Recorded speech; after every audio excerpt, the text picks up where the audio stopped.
Bismillahirrahmanirrahim. Alhamdulillahirabbil alamin. Allahumma fashalli wa sallim ala sayyidina wa nabiyyina wa maulana Muhammadin wa ala alihi wa sahbihi ajma'in. Amma ba'du. Kembali kita melanjutkan pelajaran kita di dalam pembahasan ilmu fikih. Pada pertemuan yang lalu kita telah membahas tentang masalah definisi najis. Halaman berapa itu? Halaman 26. Ada najis? Ini tulisan najis. Ada ya? Najis. Kita ulangin sedikit. Jadi najis itu definisinya adalah seluruh kotoran yang bisa mencegah sahnya sholat. Jadi arti najis kullu mustaqdirin yamna'u sihhatas shalah. Yang dinamakan najis itu semua benda yang kotor yang bisa mencegah sahnya sholat. Yani dengan kata lain, kalau najis sudah pasti kotor. Tapi kalau kotor belum tentu najis. Ya. Seperti air kencing itu kotor pasti najis. Tapi ada yang kotor tapi tidak najis, seperti keringat itu kotor enggak? Tapi dia tidak najis. Liur, tahi hidung, tahi telinga itu kotor, tapi tidak najis. Nah, sekarang kita lanjutkan pelajaran malam hari ini. Kecuali najis-najis yang dimaafkan. Coba kita baca bareng-bareng ya. Ulangin sama-sama, ikutin. Najis-najis. Najis-najis. Definisinya seluruh kotoran yang bisa mencegah sahnya sholat. Sampai situ kemarin ya. Kecuali najis-najis yang dimaafkan, seperti darah yang sedikit, dan najis yang tidak terlihat mata. Nah, jadi ada najis tapi dimaafkan. Arti dimaafkan itu kalau dibawa ke dalam sholat kita sah. Contohnya apa? Contohnya darah yang sedikit. Tapi ini ada syaratnya. Yang pertama, darah itu bukan darah najis mughalladhah. Kalau darah itu dari najis mughalladhah, apa arti najis mughalladhah artinya? Najis berat. Siapa yang najis berat itu? Anjing, babi, dan keturunannya. Nah, kalau seandainya ada darah anjing atau darah babi juga keturunannya, walaupun sedikit, ini tidak bisa dimaafkan. Kenapa? Karena darahnya itu adalah najis mughalladhah. Udah dipaham kira-kira? Satu.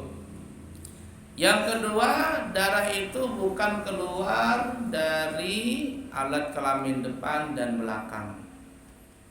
Kalau darah itu keluar dari alat kelamin depan dan belakang, maka ini tidak bisa dimaafkan darah tadi, walaupun sedikit. Yang ketiga, darah itu bukan keluar dari mulut. Arti mulut artinya dari dalam perut, lewat mulut. Kalau dia keluar dari dalam perut lewat mulut, maka dia termasuk kategori muntah. Ini juga tidak bisa dimaafkan walaupun sedikit. Yang keempat, darah itu masih murni. Masih murni artinya bukan darah yang bercampur dengan apa? Dengan nanah umpama. Kalau darahnya bercampur dengan nanah seperti bisul pecah, ada nanahnya enggak? Enggak. maka darah itu walaupun sedikit tidak bisa dimaafkan lagi. 4. Kemudian darah itu dimaafkan hanya di badan, di pakaian. Jadi kalau kena badan, kena pakaian sedikit saja, maka ini kalau dibawa ke dalam sholat, pakaian tadi sholat kita dianggap sah. Tapi darah itu tidak bisa dimaafkan di air. Jadi kalau seandainya ada darah, walaupun cuma setetes, dikit sekali, masuk ke dalam air yang kurang dari 2 kula. Berapa 2 kula itu? 217 liter. Kalau 16 masih boleh ditoleransi. 16 boleh, tapi sebaiknya 17 liter. 217 liter. Ada orang punya air cuman 200 liter, kemudian masuk darah ke dalam air itu walaupun setetes. Berubah atau tidak berubah, maka air itu hukumnya menjadi najis, tidak bisa dimaafkan kalau di dalam air. Jadi darah tadi dimaafkan hanya di badan atau di pakaian. Umpama nanti hari raya kurban, motong sapi, kemudian Reski lagi motong daging, tiba-tiba darahnya itu ada kena baju gamis Reski sedikit saja.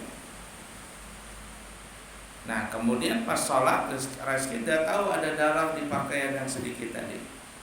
Sholatnya Reski sah nggak? Sah, karena sedikit. Nah, ingatin syaratnya tadi ya. Yang pertama, bukan darah najis mughalladhah. Yang kedua, darahnya bukan keluar dari alat kelamin. Yang ketiga, bukan keluar dari dalam perut, yakni lewat dalam perut, lewat mulut, nggak bisa masuk kategori muntah. Yang keempat, darahnya masih murni, masih darah asli, bukan bercampur dengan nanah. Nah, 4 syarat ini harus mesti diperhatikan.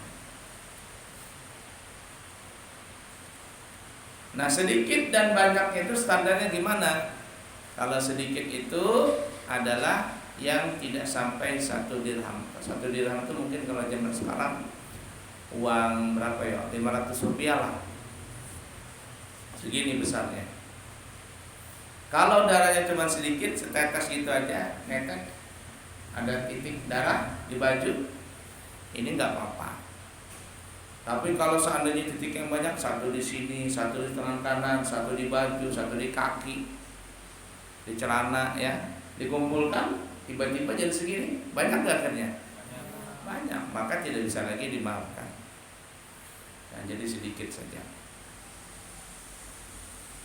Ini mazhab kita, tapi kalau mazhab yang lain itu nggak apa-apa kalau banyak, asal jangan dimakan saja. Dulu di zaman sahabat ada sahabat berperang bersama rombongan sahabat yang lain.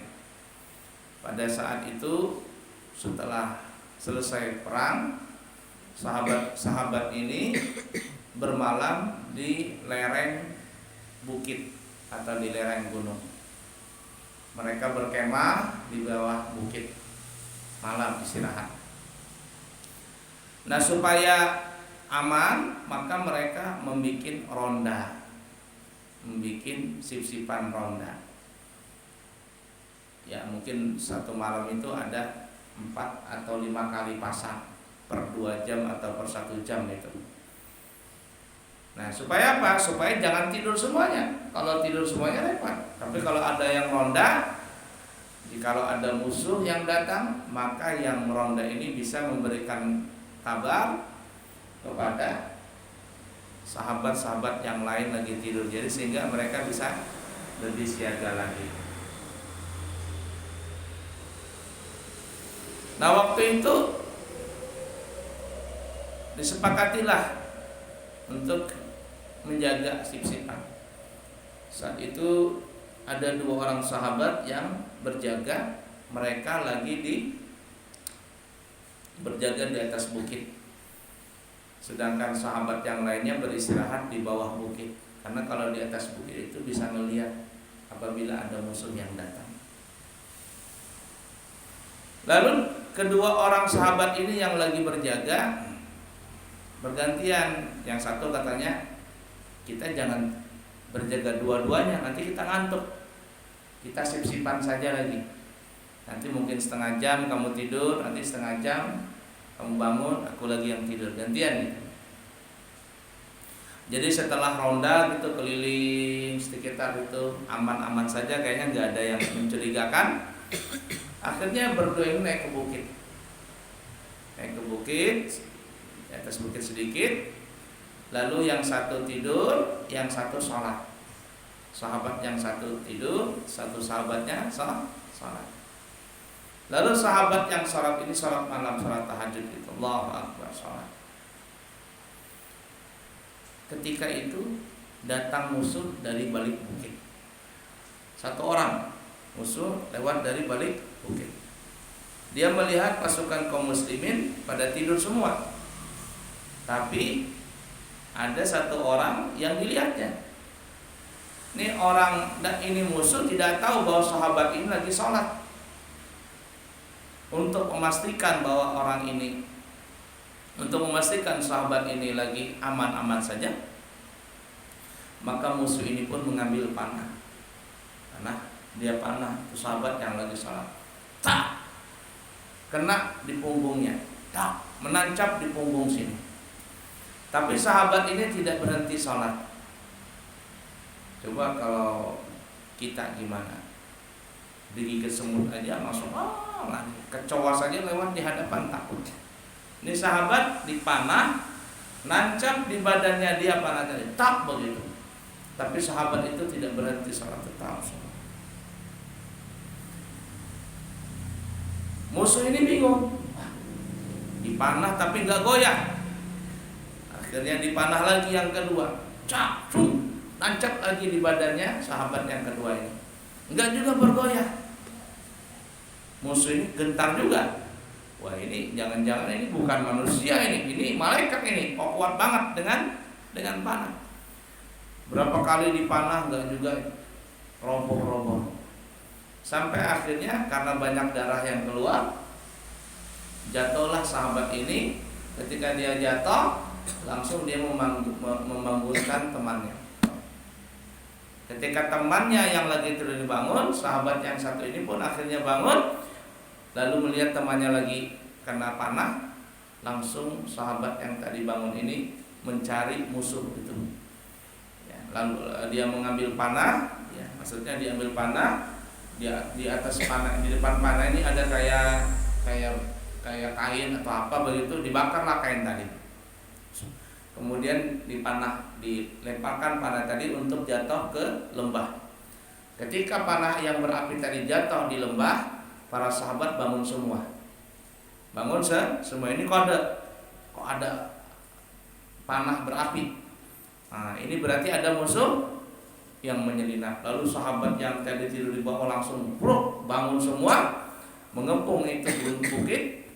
Tapi ternyata musuh nggak bisa ditangkap, dia keburu lari. Lalu sahabat-sahabat yang sudah bangun tadi pun mendatangi sahabat yang kena panah tertancap tadi. Ditanya, katanya, kenapa engkau tidak bangunkan saya? Katanya, yang kena panah ini saya lagi sholat. Sholat.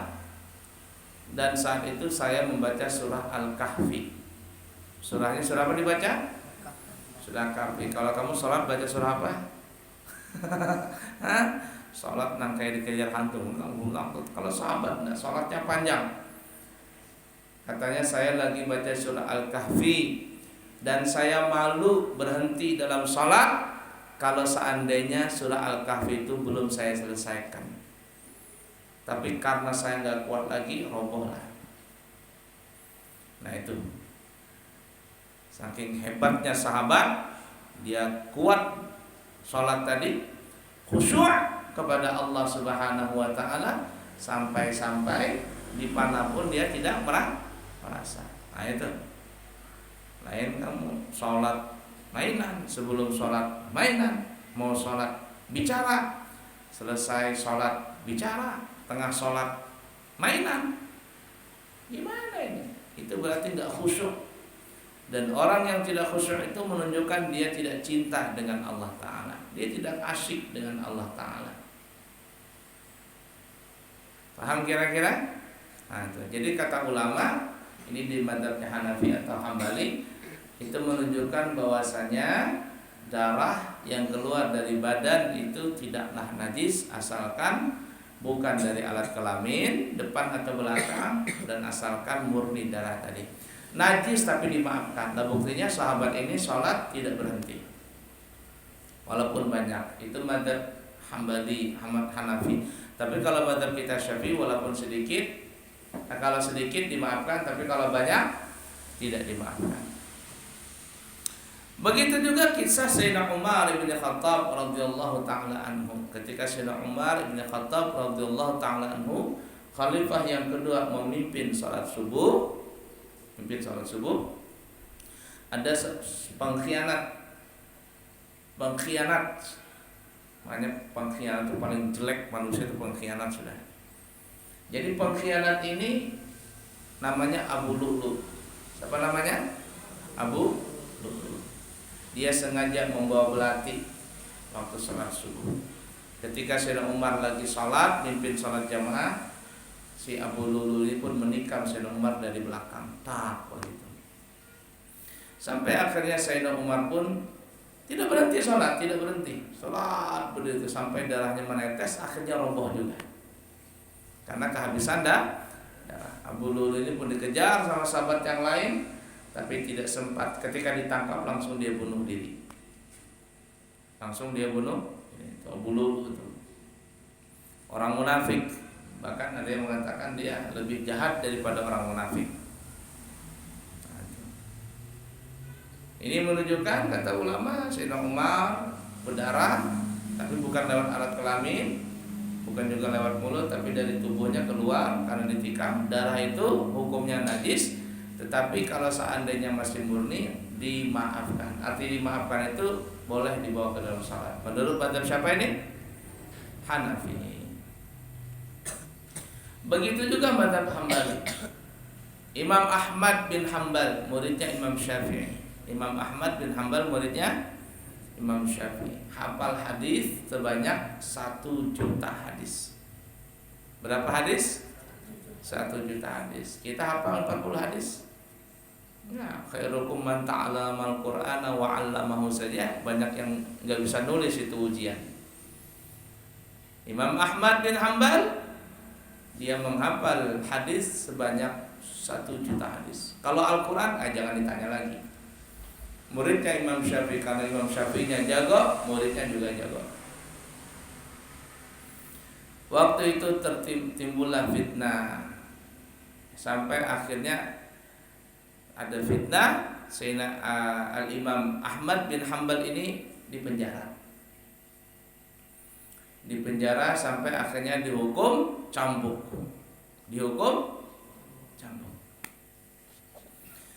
Dicambuk di depan umum. Beliau difitnah. Nah, jadi ulama itu biasa difitnah ya, dipenjara. Kalau ulama itu hidup nggak pernah difitnah, itu bukan ulama namanya. Jadi kamu kalau mau jadi ulama, siap-siap difitnah orang. Ya, kalau nggak kuat difitnah, nggak usah jadi ulama. Ya. Kalau mau jadi ulama harus kuat difitnah, karena ada saja orang-orang yang pengkhianat, orang-orang yang iri, dengki, itu ada saja. Nah, jadi tandanya bahwa dia adalah ulama yang saleh, pasti ada yang berkhianat dengan dia, pasti ada yang memfitnah. Jadi Imam Ahmad bin Hanbal ini dicambuk di depan orang banyak, yang hadir itu sampai ribuan orang. Ketika dicambuk, orang-orang yang nonton ini pada menangis karena Imam Ahmad dicambuk. Ulama besar tapi difitnah orang.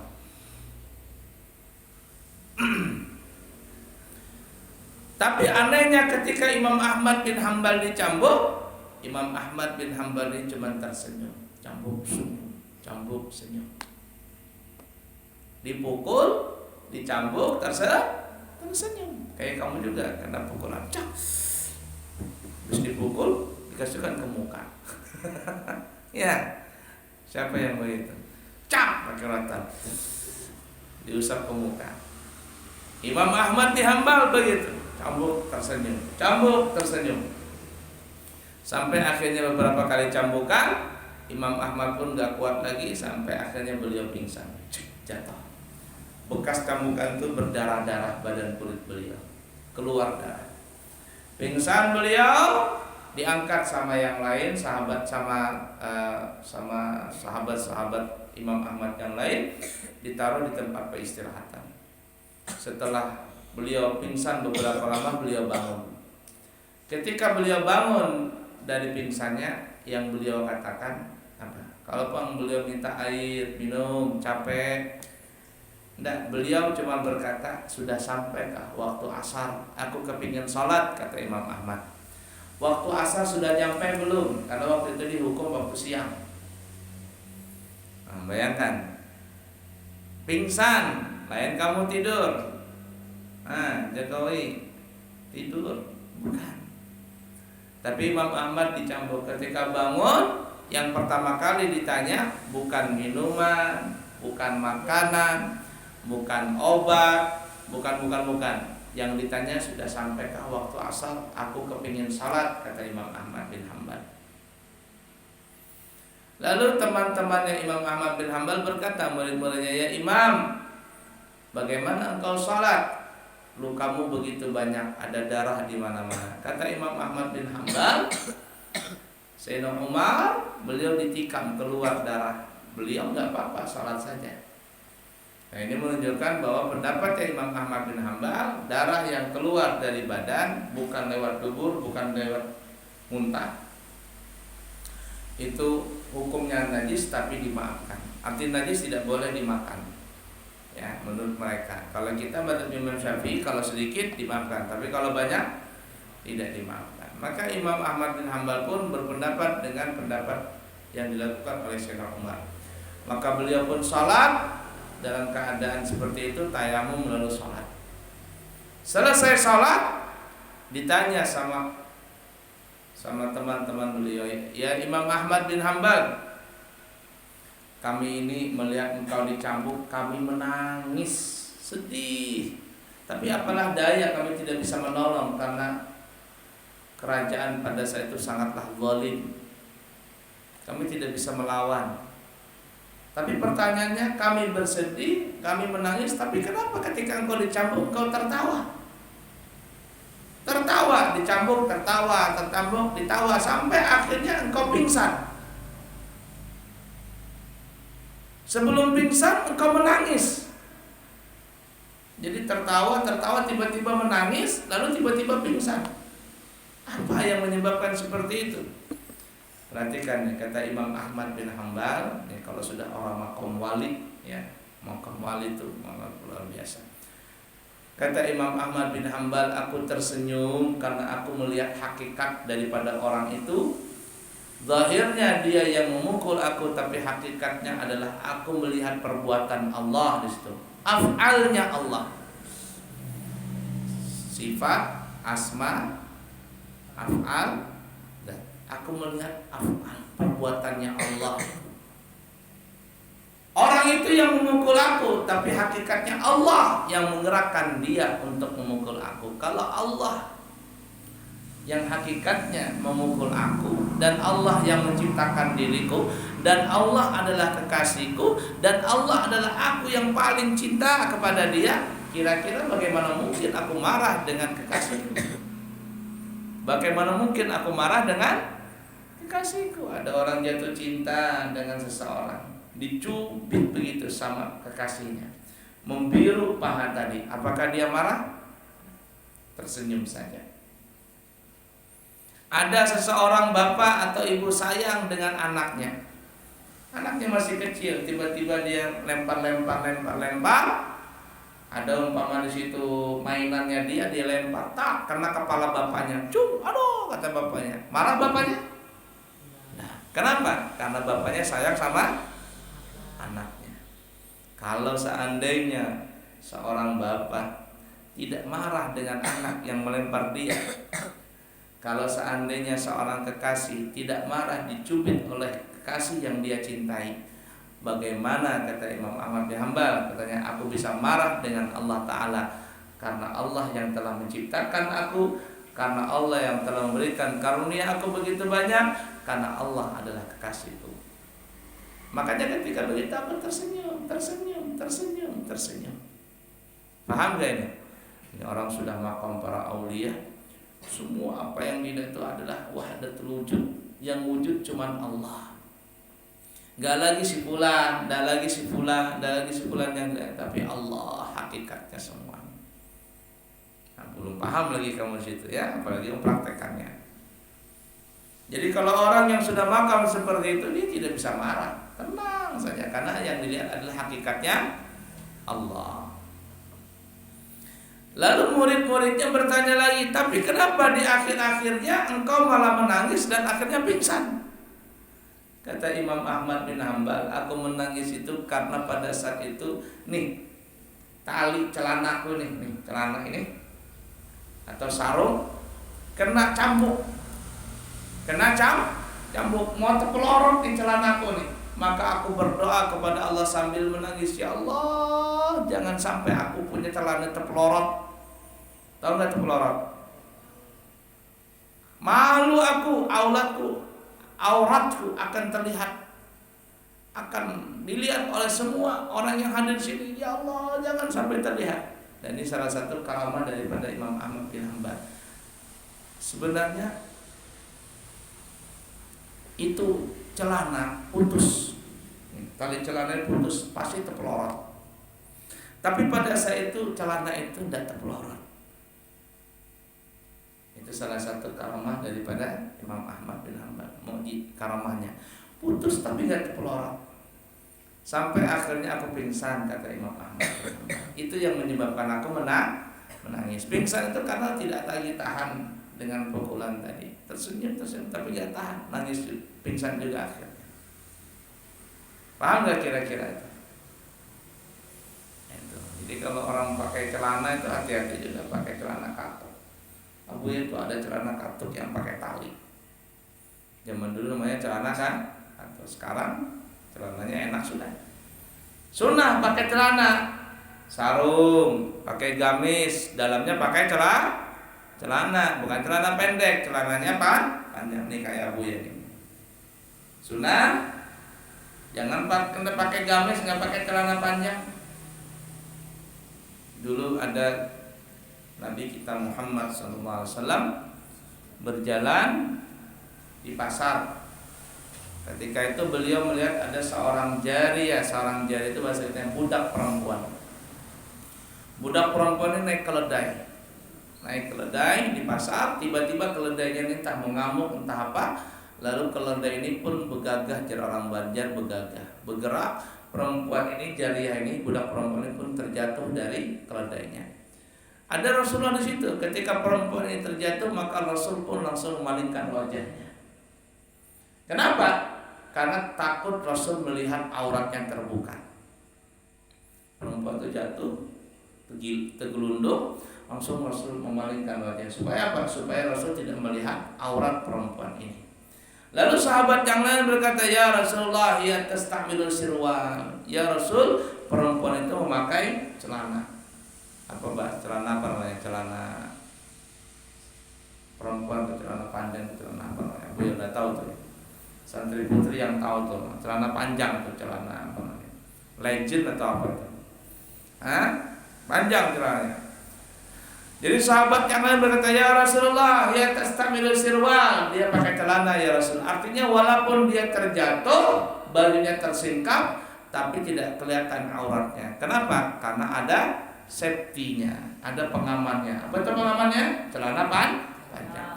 Lalu Nabi kita Muhammad SAW berkata, rahimahullahu ta'ala, al-musawwirina minar rijal wal musawwirat minan nisa. Semoga Allah memberikan rahmat kepada laki-laki yang memakai celana panjang nih ya, dan perempuan-perempuan yang memakai celana panjang. Maksudnya pakai gamis, pakai sarung, dalamnya ada celana. Untuk apa? Safety. Termasuk tidur. Abuya di Hadramaut tidur mesti pakai celana.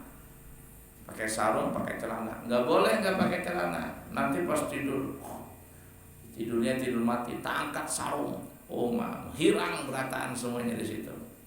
Mana sang kadian hilang pulang. Paham kira-kira? Sunnah pakai celana tadi. Nah itu ya. Nah jadi celana itu pakai celana supaya ada safety-nya. Begitu juga Imam Ahmad bin Hanbal tadi. Hati-hati kalau putus ini repot. Nah, dulu ada orang khatib Jumat nih, cerita lucu aja. Khatib Jumat. Kalau di Banjar itu ya termasuk mungkin daerah sini. Kalau khatib itu pakai teks. Kalau abuya khatib tidak bisa pakai teks, malah pusing abuya kalau pakai teks. Jadi abuya cuma berhafal saja. Jadi orang khatib ini pakai teks di tangan kiri, tongkat di tangan kanan. Nah, begitu bacanya. Tongkat sebelah kanan, teks sebelah kiri. Di pertengahan khutbah, tiba-tiba kakinya itu bekangkang. Kakinya bekang. Yang tadinya rata kakinya, tiba-tiba kakinya satu bekangkang. Tahu bekangkang enggak? Belebar gitu. Yang di bawah bingung. Nih khatib kenapa seperti ini? Gemetar enggak ada, takut grogi enggak ada, tapi kenapa kok kakinya mengangkang begini? Ada apa ini? Nah, selesai khatib cepat-cepat dia turun. Lalu ditanya sama orang, ya khatib, ya imam, jadi imam belum selesai. Kenapa pian tadi kami lihat tuh lah, pian tuh grogi tidak, apalagi gemetar tidak, tapi kenapa kaki mengangkang? Kata khatib, aku mengangkang itu katanya pas aku jadi khatib, tali selawar katoku putus. Tali selawar putus, takut terpelorot. Supaya kada terpelorot tekangkang aku mengangkang supaya jangan terpelorot tadi. Ada terlihat. Berapa menit lagi kita? Lewat berapa isya? Boleh lupa waktunya. Baiklah ya. Nah itu. Kita kembali. Jadi kalau najis darah yang sedikit itu dimaafkan. Asalkan apa tadi ya? Pertama, bukan darah najis mughalladhah, bukan darah anjing, babi dan keturunannya. Yang kedua, bukan keluar dari alat kelamin depan, bukan alat kelamin belakang. Yang ketiga, bukan keluar dari mulut, dada lewat mulut jadi muntah, bukan. Yang keempat, darahnya masih murni, yakni tidak bercampur dengan yang lain. Kalau dia bercampur dengan nanah dan sebagainya, maka walaupun sedikit tidak bisa dimaafkan lagi. Faham tuh? Nah kemudian ada lagi najis yang tidak dilihat oleh mata. Bagaimana najis yang tidak terlihat oleh mata? Insya Allah nanti kita sambung di kesempatan yang akan datang. Insya Allah. Wallahu a'lam bishawab. Cukup dulu. Semoga ada manfaatnya. Subhanakallahumma bihamdika asyhadu an la ilaha illa anta astaghfiruka wa atubu ilaika wa akhiru kalam. Wassalamualaikum warahmatullahi wabarakatuh. Bismillahirrahmanirrahim. Alhamdulillahi rabbil alamin. Allahumma fashalli wa sallim ala sayyidina Muhammadin wa ala ali sayyidina Muhammad. Allahumma inna nasta'udika hadhihi al-ma'lumat ma ta'allamna min ulumiddin فأرجعها إلينا كلما نحتاج إليها واجعلنا من العامل بما علمتنا اللهم بارك لنا في رجب وشعبان وبلغنا شهر رمضان وأعنا على القيام والصيام وتلاوة القرآن وصلى الله على سيدنا ومولانا محمد وعلى آله وصحبه وسلم والحمد لله رب العالمين تقبل الله منكم